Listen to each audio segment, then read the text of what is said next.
어느 봄날 오전 전국 25개 도시에서 측정한 미세먼지 농도를 나타낸 상대 도수 그래프입니다. 상대 도수 그래프예요. 몇 개 도시요? 25개 도시요. 뭘 측정했어요? 미세먼지 농도요. 자, 그럼 미세먼지 농도가 200 마이크로그램 퍼 세제곱미터라고 하나요? 그냥 200. 그 이상인 도시는 전체 몇 퍼센트인가라고 물었어요. 상대 도수가 바로 퍼센트를 나타낸 거죠. 이건 그래프만 읽을 줄 알면 되죠. 200 이상이기 때문에 요놈하고 요놈을 물어봤습니다. 한 눈금 간격이 얼마인가만 찾아내면 되죠. 0.02네요.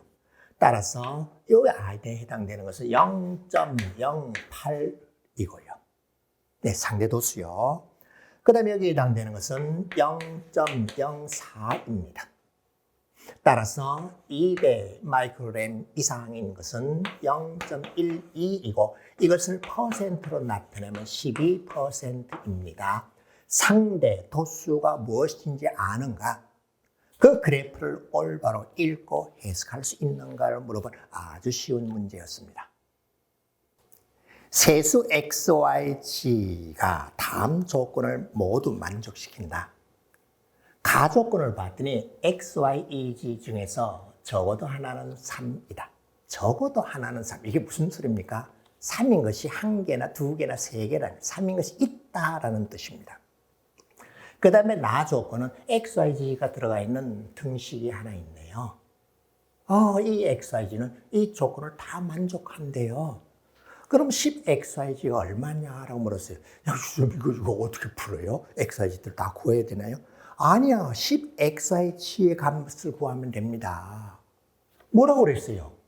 x 또는 y 또는 e, g 값 셋 중에 적어도 하나는 3이라고 했잖아요. 그럼 아무거나 하나 3이라고 해보면 돼요. 자, 그러면은 x가 3이라고 한번 해보겠습니다. x를 3이라고 했더니 아래식이 3에다가 3 플러스 y 플러스 2z이고요. x를 3이라고 했죠. 3y에다가 플러스 2yz. x를 3이라고 했죠. 그러면 6g입니다. 여러분의 가장 큰 문제점이 뭔지 아십니까? 쓰질 않습니다. 그냥 아무렇게나 그냥 기적기적 하는데 천천히 이쁘게 쓰세요. 시간이 덜 걸립니다. 그랬더니요, 3y 없어지고요. 2, 3은 6g 없어지고, 좌변에 남은 것은 9가 남았고, 우변에 남은 것은 2y, 쌤 해결되었어요. 여기에다가 3을 곱해주면은 27인데, 그럼 이 xyz고, 10xyz니까는 또 얼마 곱한 거예요? x 곱하고 5를 더 곱하면 되죠. 따라서 구하고자 하는 10xyg 값은요. 이 yg 9에다가 x인 3을 곱하고 그리고 5를 더 가져다 곱하면 되니까 계산한 값이 얼마인지 확인되었죠? 예. 자, 해볼까요? 3, 9, 27에다 5, 7, 5, 4, 135라는 답을 찾았습니다. 자, 그런데요. 135가 답지에 있다 답 체크하고 여러분 넘어갔죠? 잘했습니다. 그런데 진짜 공부하는 학생이라면 답이 없음도 있을 수 있기 때문에 확인을 해야 됩니다. x 3인 경우를 넣어서 확인했어요. y가 혹시 3이었을 수도 있잖아. y에 3을 넣으면 xy가 상황을 바꿔졌기 때문에 똑같은 상황이 벌어지기 때문에 역시 135라는 게 바로 얻어지겠죠. 그런데 그 다음 세 문제가 내가 3일 때는 확인해 볼 필요가 확인해 보세요. 그렇게 놓고 확인했더니 3x 플러스 y 플러스 3이 되었고요. 굳이 확인해. 짧은 시간 안에 빠르게 푸는 것도 중요하지만 이렇게 시험을 치르고 나서는 공부를 정성스럽게 해야 됩니다. 혹시라도 유사한 문제가 변형되어서 중요한 시험에 출제되었을 때 그때는 빠르게 하고요. 지금은 충분한 시간을 들여서 공부해 두셔야 됩니다. 자, x, y고요. 자, 이 g를 3이라고 했으니까는요. 나는 3y가 되었고 나는 3x가 되었어요. 따라서 3x 없어졌고 3y 없어졌고 who equal xy입니다. 따라서 여기서도 10xyg라고 하면요. 10 곱하기 xy는 9이고 2g가 이놈이니까는 2분의 3이라고 놓고 계산하면 앞서 똑같은 135가 나와서 어떤 경우이든지 간에 답은 135임을 확인했습니다. 식의 값 올바르게 계산할 수 있는가를 물어본 것이었고 적어도 하나가 3이라고 하는 것이 무슨 뜻인지 아느냐 이걸 물어본 것이었습니다. 날씨에 따라서 사람이 불쾌감을 느끼는 정도를 기온, 습도를 이용하여 나타내는 수치이다. 이때 기온은 화시로 A-F이고요. 습고 온도가 화시로 B-F. 네, 그냥 온도계, 화시 온도계가 있고, 그리고 온도계 밑에 보면 뭔가 이게 스펀지 같은 걸 달려가지고 물에 잠겨져 있는 것이 있어요. 물 속에서 온도입니다.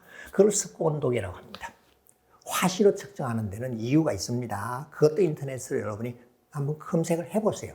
왜 섭씨가 아닌 화시로 불쾌지수를 계산하는가? 검색해 보세요. 자, 이때 불쾌지수는 0.4, A 플러스 B 플러스 15이다. 섭씨 X도씨는 화시로 바꾸면 이와 같이 된다. 선생님 이건 식의 계산을 물어봤네. 예, 그래요. 자, 현재 기온이 섭씨 온도로 30도씨, 즉 X가 30이라는 뜻입니다. 그러면 A 값을 구하기 위해서는 이걸 계산해야 되겠네요. 그죠? 그리고 습온도 P라고 하는 값은 29도 F인 아주 시원하게 냉방이 잘 되어 있는 여름이라고 보시면 됩니다. 그래서 불쾌지수는 그다지 높지 않습니다. 나 기분 좋아. 차 한잔 마시고 싶어. 그 정도가 대략 한 60 정도입니다. 그거보다 더 낮으면요. 그러면 행복하죠. 자, 보통 사람이 불쾌함을 느낄 때는 90 넘어갈 때입니다. 자, 계산해 볼까요? 자, A 값을 먼저 계산하면 여기 넣으면 되겠네요. 5분의 9 곱하기 30 플러스 32이고요. 예, 이 값 계산은 뭐 여러분이 할 수 있으니까는 이것까지는 제가 안 보여도 되겠죠? 86이 나옵니다. 그리고 B의 값은요, 그냥 계산 이중을 하지 말라 그래서 29라고 바로 준 겁니다. 따라서 불쾌지수를 계산하면 0.4 곱하기 A 플러스 B에다가 플러스 15라고 하면 되고요. 자, 시 계산은 제가 보이지 않아도 되겠죠. 61 정도가 나오기 때문에 아주 상쾌한 상태. 제습도는 에어컨이 빵빵하게 잘 틀어져 있는 여름 기온이라고 여름의 실내 기온이라고 보시면 됩니다. 식의 계산이었습니다. 그림처럼 한 변의 길이가 1인 정사각형 모양의 타일이 있습니다. 가로 길이를 1씩 그리고 세로 길이는 2씩 늘리면서 직사각형 모양으로 타일을 붙여나가고 있습니다.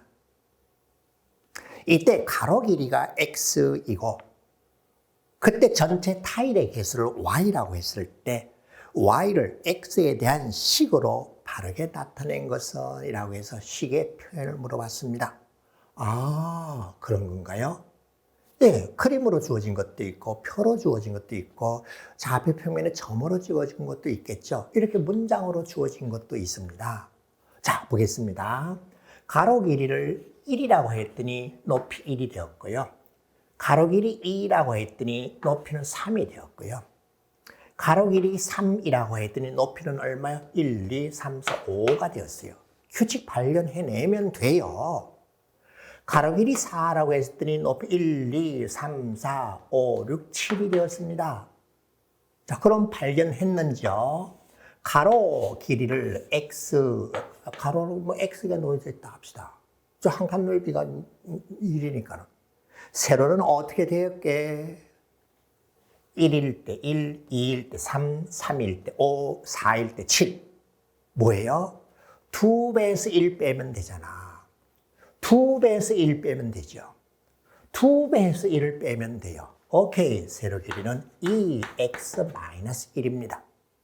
그때 전체 넓이를 물었기 때문에 한 장의 넓이가 1이잖아요. 그래서 개수만 구하면 되니까 y equal x 2x 마이너스 1이고 식을 계산하였더니 2x제곱 마이너스 x라는 것을 확인했습니다. 어떻습니까? 쉽죠, 그죠? 자, 이것은 규칙을 발견해서 올바르게 식을 세울 수 있는가를 물어본 문제였습니다. A, B 두 지점 사이에 P가 있다. A에서 P를 거쳐 B까지의 거리는 20km이고 A에서 P까지는 시속 3km, 시속 1시간에 3km를 간다는 거예요. 그러면 저 정도면 그냥 느릿하게 걷는 그런 거리예요. 그 다음에 P에서 B까지는 시속 4km, 조금 빠르게 걷는 겁니다. 이때 A에서 B까지 가는데 6시간 걸렸습니다.